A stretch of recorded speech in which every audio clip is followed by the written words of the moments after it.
Un grand merci à M. le rabbin Béros et au président Maurice Kalou. Sur eux s'applique le verset, enfin, ce qu'on dit tous les matins, vous avez décidé il y a 2 ans que lorsque il y aura le Yorset de Rav Israël, les synagogues seront fermées pour que on n'ait plus ce genre de situation. Il n'y avait personne, Baruch Hashem, grâce à Dieu, grâce à vous, et grâce à vous tous qui avez fait un effort. C'est extraordinaire, vous faites le kavod, c'est très très bien. Et je suis sûr que chacun en sera récompensé. Et pour dire sur Rav Israël, j'ai choisi de vous parler ce soir de 3 qualités. Satmimout, il n'y a pas de traduction en français, mais on va essayer de comprendre. Sa simplicité, sa page toute, et sa joie de vivre, sa simchat chaim. 3 qualités dont on va pouvoir s'inspirer des autres Hachem. Satmimout. Vous savez que Rav Israël, il s'était mis un cadre, c'était l'étude de la Torah, faire un kiddush Hachem, aider les nés Israël. Tout le reste ne l'intéressait pas. Donc c'est un cadre qui s'est fixé et il n'en sortait jamais. Et malgré ses connaissances encyclopédiques, on lui disait, moi je suis un jeune étudiant de yeshiva. Quand il entendait un petit chidouche ou une histoire de tzadikim, il était émerveillé comme un enfant. Et il en demandait encore, alors que c'était un géant. Certaines personnes avaient la classe de refaire le déplacement pour venir remercier le Rav lorsqu'ils avaient bénéficié d'un miracle. Indubitablement suite à la bénédiction du Rav, cela faisait énormément plaisir au Rav. Mais quand je lui disais, ça c'est rien, il y a plein de gens Rav Israël qui ne reviennent pas et on sait qu'ils ont été, que Hachem a exaucé vos prières, votre bracha et qu'ils sont sortis de leurs problèmes. Il me disait, il était gêné, il me disait, c'est par le mérite de mes ancêtres. Lui, c'est rien. Quand il était à l'école, il m'a raconté qu'une année, il a sauté 2 classes en cours d'année. Le professeur en trouvait qu'il était brillant, alors on fait sauter une classe, etc. Et finalement, sa maman est obligée d'acheter 3 fois dans l'année les livres de classe. Et financièrement, c'était dur. Et Rav Israël a dit à sa mère, maman, c'est pas de ma faute. Il était génie déjà depuis petit, mais il était profondément humain. Par exemple, ça a dû vous arriver, des fois, on posait une sheila, et une question, et le Rav, il disait non. Non, c'est pas permis. Et souvent, il disait, je partage votre peine, mais la halakha ne m'appartient pas. Quand une dame, par exemple, lui annonçait qu'elle prenait sur elle de faire un effort dans votre Hashem ou dans la Sniout, je l'ai vu plusieurs fois avoir les larmes aux yeux. Il vivait avec la conscience qu'Akash Baruch Hu était près de lui, et surtout, comme c'est marqué dans le verset Tamim, Ti Hashem Elokecha, il s'en est jamais fait pour l'avenir. Vous savez pas ce que ça veut dire? Toujours il disait, Hachem atop de Navia, c'est toujours répété cette phrase. Hachem fera ce qui est bon à ses yeux, je m'inquiète pas. Regardez Rachid sur place, sur ce verset. C'est-à-dire, on laisse Hachem faire, et comme les choses viendront, on ne cherche pas à savoir l'avenir, on cherche à Hachem mener les choses, et on lui fait confiance, et on ne s'inquiète pas. D'accord? Donc, j'ai jamais pu s'inquiéter. Juste une fois, il m'a dit, ça m'a fait beaucoup de peine, il m'a dit, je sais très bien où ça mène la sclérose en plaques. Quand il avait un gros souci, ça lui arrivait, je l'ai vu prendre un livre de Thélim, tout simplement, et des fois il disait ces phrases-là qui peuvent nous servir, qui sont à connaître. Il disait, quand on a une épreuve, on serre les dents, on remercie Hachem. Il disait aussi, une épreuve, il répétait souvent ça, il disait, une épreuve c'est comme une shrita. Plus on gesticule, et plus ça fait mal. Voilà, l'acceptation des épreuves aussi, il fallait une émonat mi-main très fort pour cela. Et on a vu comment il acceptait les épreuves. Donc c'est une moute qu'il avait en permanence et dont on doit prendre exemple. Sa simplicité. Pour lui, c'était pas un exploit particulier de connaître tout chasse par cœur et tous les Tosfot par cœur, idem les Shulchan et nos Sekala. C'est normal. Vous voyez, c'est un génie exceptionnel, mais lui, il était d'une humanité sans pareil. Alors, et sa simplicité, où on la voyait, c'est qu'il ne prenait pas les gens de haut sur le mode, c'est moi le Dayan, c'est moi le représentant de la Torah, c'est moi le Talmid Chacham, mais vous êtes le Baba Pras, mais Shalom. Ça n'existait pas ça avec Rav Israël. Ça lui était complètement étranger. Il fuyait le kavod comme le feu, et sa page toute, sa simplicité venait de son humilité réelle. Et c'est une humilité qu'il a vue chez son père et chez son oncle, qui étaient des géants et très humbles.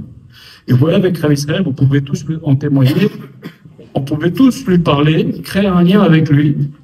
Il était avenant, souriant, disponible et accessible. En fait, cette simplicité lui a donné aussi, ce qui va avec, c'est une accessibilité. Et c'est ça qui a fait qu'on l'a beaucoup aimé, on savait qu'on pouvait aller chez lui, on savait qu'on pouvait lui parler de tout. En plus de ça, quand on allait le voir, il était très paternel et il savait créer un climat de confiance dans la bonne humeur. Ça a permis aux messieurs et aux dames de pouvoir lui parler de tout et sans honte. Or, on a des fois besoin de parler de certaines choses et on savait qu'avec Ravissel, on pouvait lui parler de tout et il connaissait et ne nous jugeait pas. Voilà. Et je l'ai vu comment on a reçu, pas que des gens religieux, vous savez, Ravissel, pendant les années on va dire 90 à 2000, 2005, 2006, quand il est décédé, c'est quand quelqu'un avait un gros problème, il finissait chez Ravissel. Il allait voir son rave, ou le rave de son rabbin, etc. Il lui disait, c'est trop gros, va chez Ravissel. C'est trop gros, c'est trop fort. Voilà. Et donc, on a vu un défilé de gens. Et il n'y avait pas que des gens religieux. Et ben, il aimait tout le monde. Il me disait, un diamant, même s'il est recouvert un peu de terre, ça reste un diamant. Et puis en plus là, il savait leur donner une petite touche qui fait que la personne elle va s'améliorer, elle va progresser dans la chaîne. Bien. Et comment il faisait pour être accessible? Vous l'avez tous vu. Vous avez vu combien pendant des années. Ici, je le montais tous les jours au collège, au deuxième étage, par froid, par vent. Il avait une sclérose en plaques, il ne bougeait pas les mains, il ne bougeait pas les pieds, il était sur sa chaise roulante. Pourquoi il faisait tout ça? Il avait mille raisons d'être pâtour de tout ça. Seulement, il savait qu'il y a des gens qui allaient avoir besoin de ses conseils, et il ne voulait pas qu'ils trouvent la porte fermée. Et donc, il faisait tous ses efforts pour justement être accessible. Donc, ni sentiment de supériorité et se rendre accessible pour les autres. Ça aussi, ça doit nous servir d'exemple. Je parle à moi en premier. Maintenant, sa joie de vivre. Je vous garantis qu'il fallait un paquet de joie de vivre pour ne pas déprimer quand il ne pouvait plus étudier, plus marcher, plus bouger ses mains, plus manger. Même parler, c'est devenu difficile, alors qu'il avait tellement à dire, il aurait pu écrire des livres. Moi, il m'a dit, si je dis, écoutez bien ce qu'il m'a dit, il m'a dit, quand je guérirai, il m'a dit, quand je guérirai, j'écrirai Shita Mekubetset sur Brachot. Il avait encore des projets de livres, et pas pouvoir parler, c'est dur. Mais bon, on l'a aidé, Baruch Hashem, il a pu continuer à aider, même jusqu'au jour de sa mort. Il a reçu les anges la veille de sa mort. Qui a fait ça? Qui a fait ça? Ça a une accessibilité extraordinaire. Voilà. Alors, au niveau de sa joie de vivre, pour tenir avec un tube dans l'estomac, rien manger, comme je vous l'ai dit, des problèmes de santé, c'est pas à peine de rentrer dans le détail, mais très, très, très, très dur. Il faut vraiment avoir une joie de vivre énorme pour ne pas rentrer dans une déprime. Il y a plein de gens qui avaient pour moins que ça. Imaginez quelqu'un, il ne bouge pas ses mains, il ne bouge pas ses pieds, il ne mange pas, il ne parle pas. C'est dur, hein, c'est très très dur. Et bien lui, il avait non seulement le moral, en plus ça, il donnait le moral aux autres. Et ça, il faut le faire. Moi, je me rappelle une fois, il y a un monsieur qui est venu chez le Rav avec une liste de questions. Et donc, le dimanche matin, c'était la queue, il y avait un entrée chez le Rav, les gens les attendaient, donc je faisais passer les uns derrière les autres. Et il s'installe chez le Rav, en face. Et il voit un tube dans l'estomac du Rav, et le Rav souriant qui le reçoit alors qu'il vient de recevoir une personne avant lui, et le Rav qui le reçoit souriant, et le type il se lève et dit « J'ai plus de questions, j'ai déjà toutes mes réponses ». Il a vu dans l'état du Rav toutes les réponses à ces difficultés. C'est-à-dire que ces petits problèmes, ces problèmes. Pour lui c'est gros, pour chacun, même un petit problème ça peut être gros, mais quand on voit l'exemple de Rav Israël qui malgré toutes ces difficultés-là, continuer à donner aux autres, à donner le moral aux autres, à donner des conseils aux autres, malgré son état. Pour lui, il a trouvé plein de réponses, il a dit, j'ai rien à demander. Voilà.